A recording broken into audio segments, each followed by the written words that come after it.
We're going to look at just a cute little problem right now of solving a quadratic equation. So there's a lot of different quadratic equations out there, some different methods that we can use, like completing the square or quadratic formula.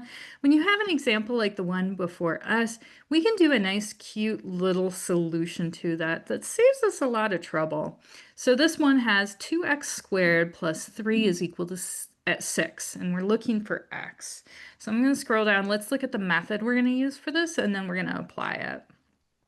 So when we're looking at methods of solving quadratic equations, if our x squared, we can write it in the form x squared is equal to k. So this is not going to work for every quadratic equation, but for those that you can write x squared is equal to some number, then your solutions, because you're going to have two of them, are x is equal to plus or minus the square root of that number, which is super easy and super nice. So I hope your teacher gives you a nice problem like this on an exam or a quiz.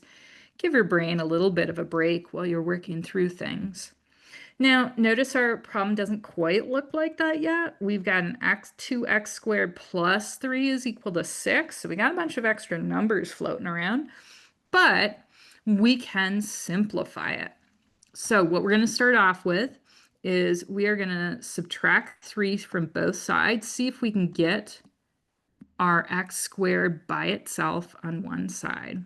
Remember, what you do to one side of your equation, you have to do to the other. So we are going to end up with 2x squared is equal to 3. Now we want to get x squared by itself, so let's divide out by that number out in front. Divide out by that 2. Those 2's are going to cancel on the left-hand side. We get x squared is equal to 3 halves.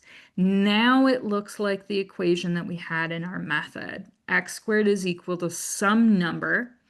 And the last step we can do, we're just going to take the square root of both sides.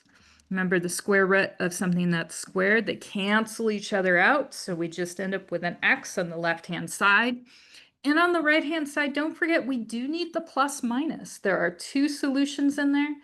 So don't forget that second solution, that minus sign in there. Hope you enjoyed this quick problem.